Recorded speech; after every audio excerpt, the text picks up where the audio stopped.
Hello dear students, welcome again for quick revision lecture of halogen derivatives of alkanes and arenes. ठीक है. So today I am going to start chemical reactions of alkyl halide. कल हमने preparation methods जो है वो हमने ख़त्म किए थे. फिज़िकल प्रॉपर्टीज़ एक बार आपको पढ़नी है. सिंपल फिज़िकल प्रॉपर्टीज़ है. आइसोमेरिक अल्केन्स जो होते हैं उसमें बॉइलिंग पॉइंट कैसे चेंज होता है, सॉल्युबिलिटी के बारे में आपको ध्यान में रखना है. बेसिकली फ़िज़िकल प्रॉपर्टीज़ जो होते हैं ना उसमें आपको boiling point, melting point, solubility इनके बारे में याद रखना होता है. ठीक है. So today we will going to start alkyl halide के जो भी रिएक्शंस हम देखने वाले.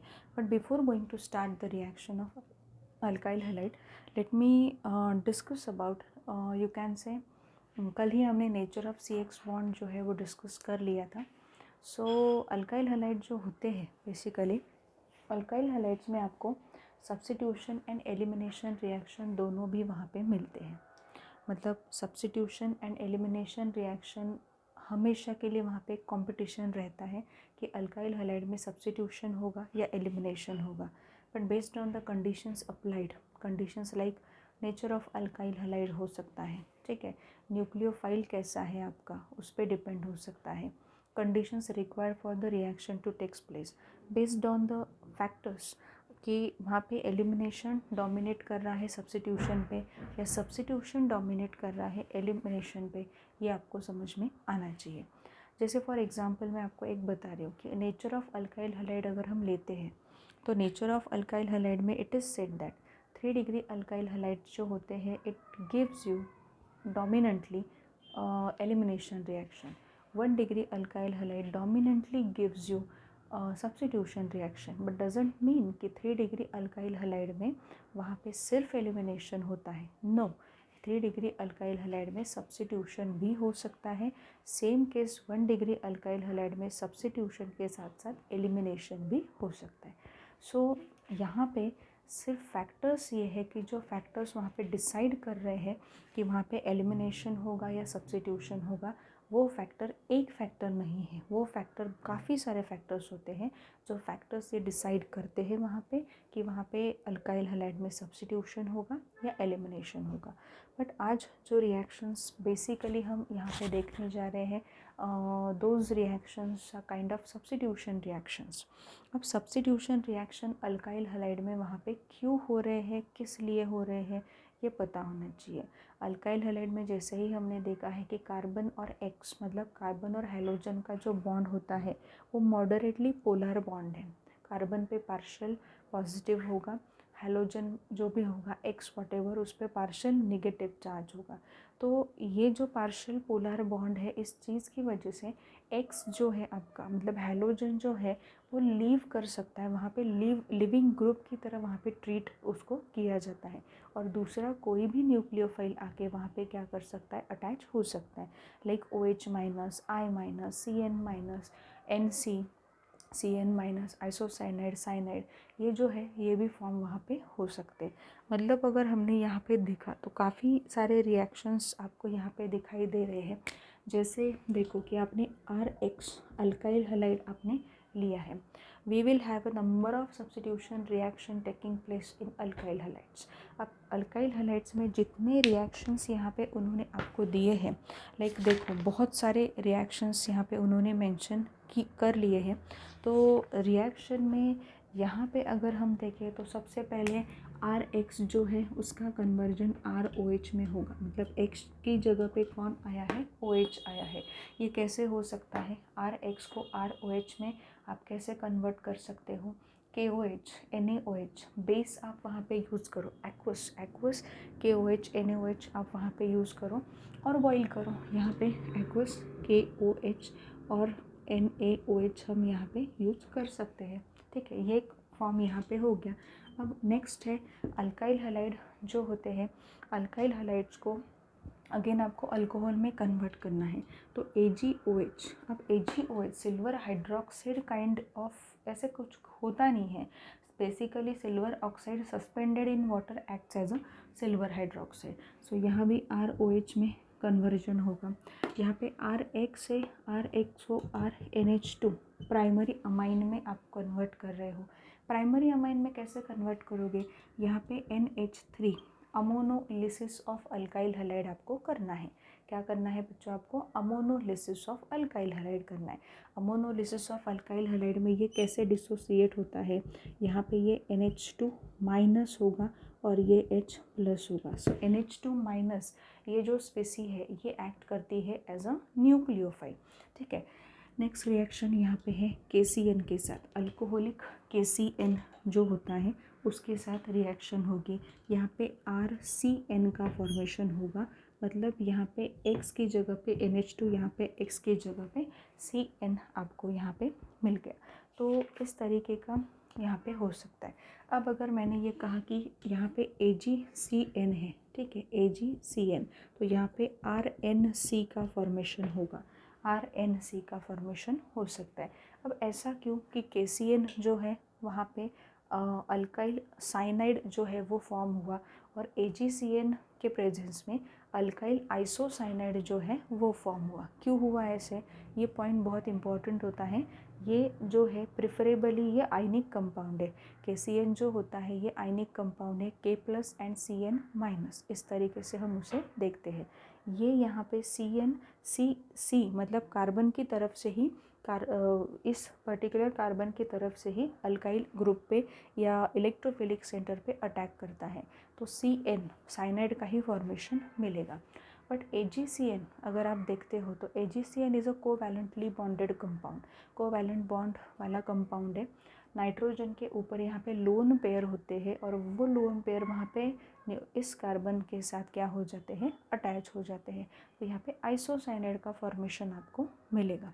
ये इम्पॉर्टेंट पॉइंट है। सो ऐसा और एक चीज़ है यहाँ पे बताने के लिए, CN जो होगा साइनाइड जो हम बोलते हैं, यहाँ पे साइनाइड जो है CN जो है, CN में यहाँ पे CN माइनस में ये जो न्यूक्लियोफाइल है ये कार्बन की तरफ से भी अटैक कर सकता है, नाइट्रोजन की तरफ से भी अटैक कर सकता है, based on the compound in which it lies, ठीक है। जैसे KCN में आयनिक कंपाउंड में होगा तो CN साइनाइड फॉर्म मिलेगा आपको, AgCN कोवैलेंट कंपाउंड में होगा तो नाइट्रोजन की तरफ से अटैक करेगा और आइसोसाइनाइड का फॉर्मेशन मिलेगा। And CN is said to be ambident nucleophile. Ambident nucleophile है जो ऐसे न्यूक्लियोफाइल्स होते हैं कि जो पर्टिकुलर वहाँ पे, मतलब जैसे हम बोल सकते हैं कि CN में C और N दो एटम्स वहाँ पे इन्वॉल्व है, तो C की तरफ से भी अटैक होगा, N की तरफ से भी अटैक होगा। नाइट्राइट आयन जो भी है आपका, वो भी एक तरीके का एम्बिडेंट न्यूक्लियोफाइल करके वहाँ पे एक्ट करता है। So you have to very very carefully see this particular thing कि KCN अल्कोहलिक के साथ रिएक्शन है या AgCN के साथ यहाँ पे हीट दी है। साइनाइड का फॉर्मेशन कब है, आइसोसाइनाइड का फॉर्मेशन कब होता है। नेक्स्ट रिएक्शन हम जो देखने जा रहे हैं यहाँ पे, जैसे यहाँ पे ईथर का फॉर्मेशन उन्होंने दे के रखा है। ईथर के फॉर्मेशन में क्या है, बेसिकली अगर आप देखते हो यहाँ पे कि अल्काइल हैलाइड जो है, अल्काइल हैलाइड को आप अगर मेटल अल्कोक्साइड के साथ ट्रीट करते हो तो वहाँ पे ईथर का फॉर्मेशन मिलता है।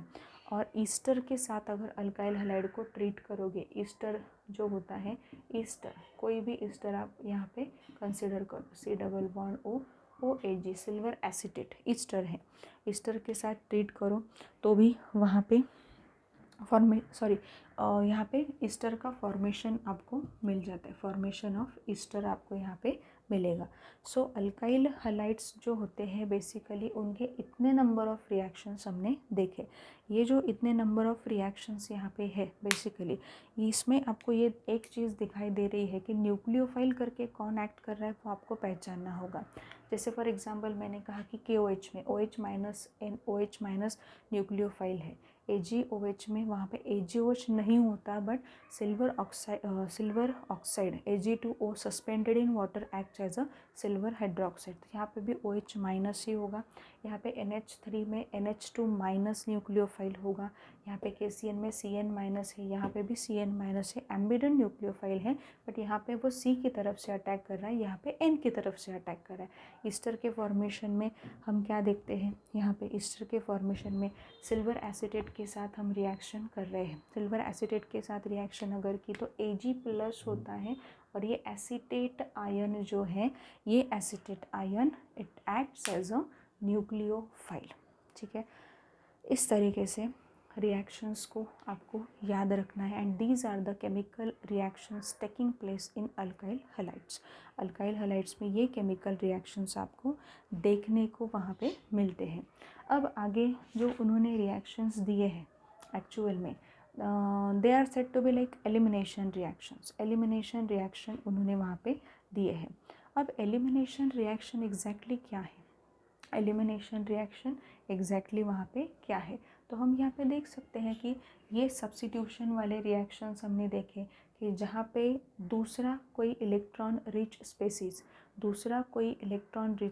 मतलब न्यूक्लियोफाइल इलेक्ट्रोफिलिक कार्बन पे अटैक करता है और वहाँ पे सब्स्टिट्यूट कर लेता है खुद को। मतलब पहले वाले लिविंग, मतलब Br है, Cl है अल्काइल हैलाइड में, BrCl उनको वहाँ से हटा देता है, वो act as a leaving group, और दूसरा आके वहाँ पे अटैच हो जाता है। So the reactions are said to be substitution reactions.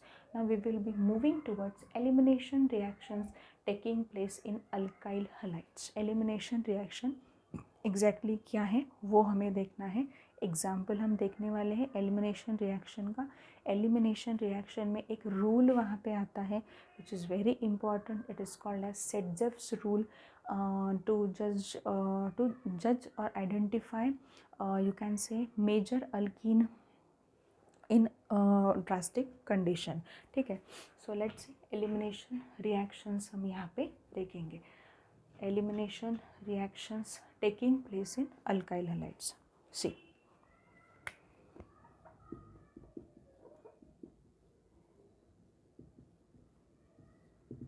Elimination reaction taking place in alkyl halide, जिसे डिहाइड्रोहेलोजिनेशन रिएक्शन भी कहा जाता है, जिसे बीटा एलिमिनेशन भी कहा जाता है, जिसे 1,2 एलिमिनेशन भी कहा जाता है। अब एग्जैक्टली क्या है एलिमिनेशन को, अगर मैं बोल रही हूँ कि डिहाइड्रोहेलोजिनेशन भी कहा जाता है, सो यू हैव टू थोड़ा सा आपको स्ट्रेच करना होगा। बहुत ही सिंपल है।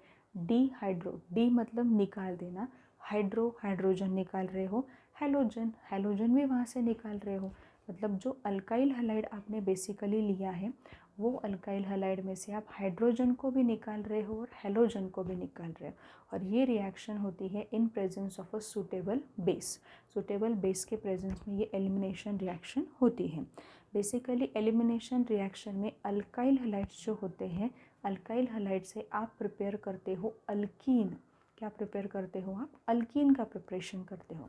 सो अल्कीन का प्रिपरेशन अगर वहाँ पे हो जाता है तो एग्जाम्पल हम लेके देखते हैं यहाँ पे। जैसे यहाँ पे कार्बन, इस तरीके का एक एग्जाम्पल हमने लिया। इस एग्जाम्पल में यहाँ पे सपोज मैंने ब्रोमीन अटैच किया, बाकी की वैलेंसीज ऑब्वियसली सेटिस्फाई हो रही है हाइड्रोजन से। मोनो हैलोजन डेरिवेटिव जो है उसकी मैं बात कर रही हूँ। अब ये कार्बन ब्रोमीन से अटैच है, this carbon is said to be alpha carbon. बिल्कुल एडजेसेंट में डायरेक्टली अटैच जो कार्बन है बीटा कार्बन। ठीक है, एलिमिनेशन रिएक्शन में बीटा कार्बन से हाइड्रोजन निकालते हैं हम लोग और अल्फ़ा कार्बन से हैलोजन निकालते हैं। बोल रही हूँ, बहुत अच्छे से सुनो, बिकॉज ये सेंटेंसेस फॉर्म होते हैं in dehydrohalogenation reaction, in elimination reaction, in beta elimination reaction. Hydrogen is removed from beta carbon whereas halogen is removed from alpha carbon. So ये दोनों साथ में निकल जाते हैं, बेस के प्रेजेंस में रिएक्शन होगी, यहाँ पे HBr निकल गया, डबल बॉन्ड का फॉर्मेशन हो जाएगा, यहाँ पे आ जाएगा, यहाँ पे फॉर्म हुआ इथेन। ठीक है, मतलब अल्काइल हैलाइड्स जो है, अल्काइल हैलाइड जो है उससे आपने अल्कीन का फॉर्मेशन किया। carbon which is directly attached to halogen is said to be alpha carbon, and carbon which is just adjacent to alpha carbon or directly attached to alpha carbon is nothing but beta carbon. Hydrogens directly attached to particular alpha carbon is alpha hydrogen, ये beta hydrogen. ठीक है. सो यहाँ पे beta hydrogen का presence होना ये भी एक इम्पॉर्टेंट बात होती है. दूसरा एग्जांपल लेते हैं. यहाँ पे देखो CH3, CH2, CH, Cl, CH3. यहाँ पे क्या है, अब यहाँ पे अल्फ़ा कार्बन ये है, बीटा कार्बन यहाँ पे दो है, बीटा कार्बन 2 है. प्रोडक्ट्स कितने बन सकते हैं, मिक्सचर ऑफ प्रोडक्ट मिलेगा आपको. यहाँ पे प्रोडक्ट कैसे बनेगा देखो, अल्कोहलिक KOH का प्रेजेंस यहाँ पे रखना पड़ेगा. अल्कोहलिक KOH के प्रेजेंस में ये रिएक्शन होगी और रिएक्शन में 2 प्रोडक्ट्स आपको मिलेंगे.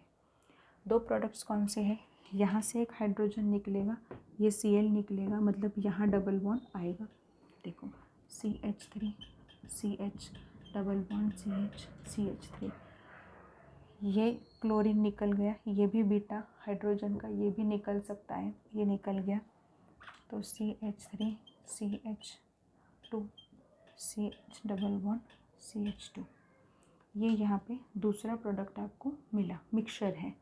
ये ब्यूट 2 इन है और ये यहाँ पे ब्यूट 1 इन है. ना ये मिक्सचर में आपको मिला है. तो इस मिक्सचर में अकॉर्डिंग टू इल्ड सेडजेफ जो है उन्होंने एक रूल दिया है कि मेजर अल्किन और माइनर अल्किन कौन सा होगा. मेजर अल्किन सेडजेफ रूल क्या बोलता है वहाँ पे, इन एलिमिनेशन रिएक्शन और in dehydrohalogenation reaction major or preferred alkene is that alkene which has more number of alkyl groups attached to the doubly bonded carbon. Doubly bonded carbon को अगर ज़्यादा alkyl groups attached है, number में बोल रही हूँ, ज़्यादा नंबर ऑफ अल्काइल ग्रुप्स अगर अटैच्ड है, so the alkene is said to be your major alkene. And जहाँ पे कम है वो माइनर अल्कीन है. यहाँ पे देखो ये डबली बॉन्डेड कार्बन है, एक अल्काइल ग्रुप, 2 अल्काइल ग्रुप यहाँ पे प्रेजेंट है. ये डबली बॉन्डेड कार्बन है, यहाँ पे सिर्फ एक ही अल्काइल ग्रुप प्रेजेंट है. यहाँ पे इथाइल है, यहाँ पे 2 मिथाइल ग्रुप्स हैं, एक ही अल्काइल ग्रुप है. तो मेजर अल्कीन आपका कौन सा होगा, मेजर अल्कीन यहाँ पे मेजर अल्कीन ब्यूट 2 इन होगा और माइनर अल्कीन होगा but 1 ene. This is all about elimination reaction taking place in alkyl halides. Alkyl halide में एलिमिनेशन रिएक्शन कैसे हो रही है वो हमें अब देखना था, वो हमने यहाँ पे देख लिया.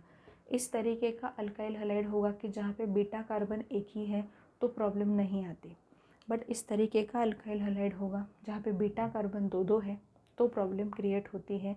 वहाँ पे मिक्सचर ऑफ अल्कीन आपको मिलता है और उस मिक्सचर ऑफ अल्कीन में मेजर और माइनर अल्कीन कौन सा है ये वहाँ पे यू कैन से जज करने के लिए और प्रायोरिटी वहाँ पे मेजर या माइनर अल्कीन को कैसे देंगे उसके लिए सेडजेफ रूल वहाँ पे दिया गया है. एंड सेडजेफ रूल में वही कहा गया है, प्रिफर्ड अल्कीन और major alkene is that alkene which has more number of alkyl group directly attached to doubly bonded carbon.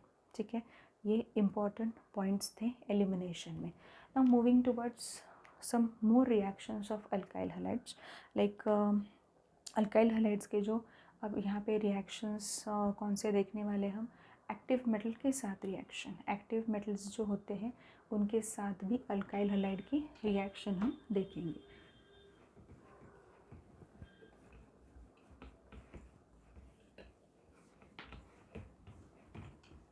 Reaction of alkyl halide with active metal.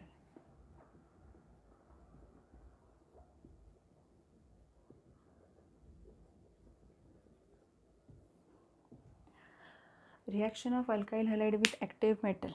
Active metal में actual में यहाँ पे ना मैग्नीशियम, सोडियम, यहाँ पे cadmium, ये active metal के साथ रिएक्शन दिखाई जाती है. ठीक है, सबसे पहले हम दिखाने वाले हैं magnesium. Reaction of alkyl halide with magnesium is nothing but preparation of Grignard reagent. Grignard reagent का प्रिपरेशन होता है। Reaction of alkyl halide with sodium, what it means exactly, Wurtz reaction, would synthesis, ठीक है। और cadmium की तो simple है, cadmium में कुछ ऐसा नेम्ड रिएक्शन जैसा कुछ भी वहाँ पे नहीं है। सो बेसिकली ये है कि अल्काइल हैलाइड हमने लिया है, अल्काइल हैलाइड की रिएक्शन हम मैग्नीशियम के साथ कर रहे हैं, ठीक है। अब ये रिएक्शन होगी ड्राई ईथर के प्रेजेंस में। ड्राई ईथर जो भी एक यहाँ पे लिखा है, it acts as a solvent in this particular case, ठीक है। अब यहाँ पे फॉर्मेशन होगा RMgX का। ये जो है इसे ग्रिग्नार्ड रिएजेंट GR वहाँ पे कहा जाता है। Grignard reagent is organometallic compound, it is organometallic compound where carbon is directly attach to electropositive metal. यहाँ पे देखो कार्बन और मैग्नीशियम, उनका बॉन्डिंग आपको दिखाई देगा। ऑर्गेनो मेटैलिक, ऑर्गेनो मतलब कार्बन है इसलिए ऑर्गेनो बोल रहे हैं, मेटैलिक मतलब मैग्नीशियम है इसलिए मेटैलिक बोल रहे हैं, organo metallic compound. And basically Grignard reagent is nothing but a very versatile compound. Versatile compound है मतलब it finds wide application in organic chemistry. Organic chemistry में काफ़ी सारे एप्लीकेशंस उसके मिल सकते हैं।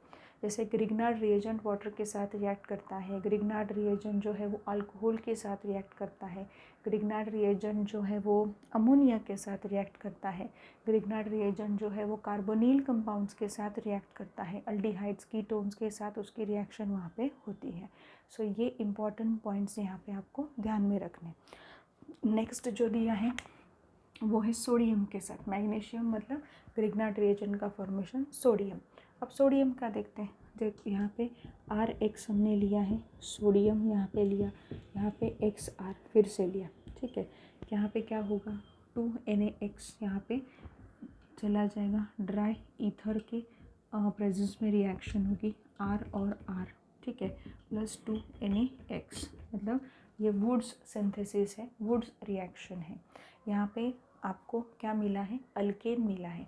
अल्काइल हैलाइड जो है, अल्काइल हैलाइड से आपने अल्केन का प्रिपरेशन किया, सिंपल है। यहाँ पे देखो CH3Br plus 2Na plus C2H5Br अगर आपने लिया। अगर डिसिमिलर अल्काइल हैलाइड्स अगर हो तो क्या होगा, तीन तीन प्रोडक्ट्स मिलेंगे, तीन तीन C2H6 C3H8 C4H10। मतलब अगर ऐसे हुआ तो CH3 CH3 C2H6 C2H5 C2H5 C4H10 CH3 C2H5 C3H8, तीन तीन प्रोडक्ट्स आपको वहाँ पे मिलते हैं। अगर डिसिमिलर अल्काइल हैलाइड्स लिए तो, सिमिलर लिए तो प्रॉब्लम है ही नहीं। सिमिलर अल्काइल हैलाइड्स मतलब अगर आपने 2 यूनिट्स आपने सिर्फ मिथाइल हैलाइड के ही यूज़ किए तो आपको रिजल्टेंट प्रोडक्ट वहाँ पे क्या मिलेगा, रिजल्टेंट प्रोडक्ट में अल्केन मतलब इथेन ही आपको एक अल्केन वहाँ पे मिलेगा। सो this is all about reaction जो होती है एक्टिव मेटल्स की आपके ग्रिग्नार्ड रिएजेंट के साथ। Next moving towards nucleophilic substitution mechanisms. अब ये सिर्फ शॉर्ट में मैं आपको एक्सप्लेन कर रही हूँ। न्यूक्लियोफिलिक सब्स्टिट्यूशन रिएक्शन काफ़ी बार आप ये चीज़ें देख चुके हो, क्या क्या याद रखना है आपको वो बता रही हूँ थ्योरी पार्ट में। जैसे ऑर्डिनरी लाइट क्या होता है, प्लेन पोलराइज लाइट क्या होता है। ऑर्डिनरी लाइट जब निकोल प्रिज्म से वहाँ पे पास होता है so you will get plane polarise light. Nicol prism किससे बना हुआ रहता है, कैल्साइट क्रिस्टल्स जो होते हैं उससे बना हुआ रहता है। कौन सा रेजिन वहाँ पे यूज़ करते हैं, कनाडा बाल्सम रेजिन यूज़ करते हैं for preparation of Nichols prism. Optical activity आपको देखनी है। ऑप्टिकल एक्टिविटी कहाँ पे आपको मिल सकती है, ऑप्टिकल एक्टिविटी आपको वहीं पे मिल सकती है जहाँ पे कायरल कार्बन का प्रेजेंस हो। Now what do you mean by chiral carbon, chiral carbon is a symmetric carbon which 4 valencies satisfied with different groups और different atoms और group। मतलब कार्बन की चारों वैलेंसीज में एक भी सेम एटम या सेम ग्रुप वहाँ पे नहीं होना चाहिए। चारों के चारों वैलेंसीज कंप्लीट होनी चाहिए डिफरेंट एटम से या डिफरेंट ग्रुप से, ठीक है। सो यहाँ पे आपको देना है ऑप्टिकली एक्टिव मॉलिक्यूल्स जो है उसमें लैक्टिक एसिड जो है, 2-क्लोरोब्यूटेन जो है, उसके example low.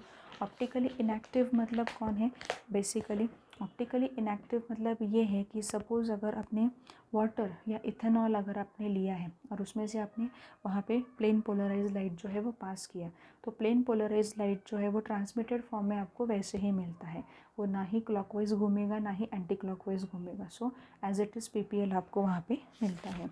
So this is all about optical activity.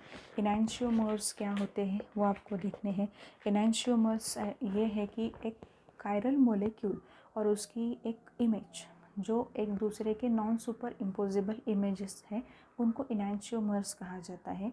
And enantiomers are stereo isomers, basically वो स्टीरियो आइसोमर्स है। रैसेमिक मिक्सचर, रैसेमेट किसे कहा जाता है, equimolar mixture of dextro and laevo rotatory जो भी सॉल्यूशन होता है उसे रैसेमिक मिक्सचर कहा जाएगा। Racemic mixture is optically inactive due to external compensation, because racemic mixture में इक्विमोलर मिक्सचर लिया है हमने डी और एल फॉर्म का, ठीक है। डी फॉर्म घुमाता है राइट साइड में पीपीएल को, एल फॉर्म घुमाता है लेफ्ट साइड में पीपीएल को। So racemic mixture optically inactive होता है due to external compensation. External compensation. Chirality के बारे में हमने डिस्कशन किया था। कायरलिटी मतलब वही है कि जो भी कार्बन है, कार्बन असिमेट्रिक होना चाहिए, कार्बन आपका जैसा भी है वहाँ पे वो उसकी चारों की चारों वैलेंसी जो है वो कंप्लीट होनी चाहिए डिफरेंट एटम और ग्रुप ऑफ एटम से। Now moving towards bimolecular nucleophilic substitution and unimolecular nucleophilic substitution. अब हम यहाँ पे सिर्फ क्या करने वाले हैं, डिस्कशन करने वाले हैं। टेक्स्ट बुक आपके सामने है, काफ़ी बार ये रिएक्शंस हम पढ़ चुके हैं। SN2 और SN1 की कुछ पॉइंट्स हम डिस्कस करने वाले हैं। SN2 जो है उसका काइनेटिक्स अगर आपने देखा तो वहाँ पे सेकेंड ऑर्डर काइनेटिक्स है, SN1 का फर्स्ट ऑर्डर काइनेटिक्स है। मोलेकुलरिटी क्या है, SN2 में बायमोलेक्युलर, SN2 बायमोलेकुलर क्यों है, rate of reaction directly depends on concentration of nucleophile as well as on substrate, hence reaction is said to be bimolecular। यानी RDS rate determining step जो है उसमें आपको दोनों भी मिलते हैं, न्यूक्लियोफाइल भी मिल रहा है, सबस्ट्रेट भी मिल रहा है, the reaction is bimolecular. What about SN1, molecularity of SN1 reaction. SN1 reaction जो होती है वो बेसिकली हम ये बोल सकते हैं कि यूनिमोलेकुलर है। यूनिमोलेकुलर क्यों है, because in RDS rate determining step अगर आप वहाँ पे देखते हो तो रेट डिटरमाइनिंग स्टेप में you will not find nucleophile, presence of nucleophile, you will just find presence of a substrate, hence rate of reaction directly depends on concentration of substrate only, not on nucleophile। मतलब ये भी है कि presence of nucleophile does not influences SN1 mechanism, presence of nucleophile does not influences SN1 mechanism। SN1 mechanism में nucleophile जो है वो rate determining step में नहीं आता है, hence the reaction is unimolecular reaction. Next दिया है नंबर ऑफ स्टेप्स इन्वॉल्व, कितने स्टेप्स इन्वॉल्व है SN2 में, SN2 में एक ही स्टेप है इन्वॉल्व, ठीक है, जहाँ पे बॉन्ड ब्रेकिंग और बॉन्ड मेकिंग साइमल्टेनियसली होता है। SN1 रिएक्शन में क्या होता है, SN1 रिएक्शन में फर्स्ट ऑफ ऑल जो कार्बन और हेलोजन है उनका बॉन्ड हेटेरोलिसिस से टूट जाता है, वहाँ पे कार्बोकेटाइन का फॉर्मेशन फर्स्ट स्टेप में होगा एंड सेकेंड स्टेप में न्यूक्लियोफाइल अटैक ऑन कार्बोकेटाइन, ठीक है, इलेक्ट्रोफिलिक कार्बन, ये सेकेंड स्टेप है।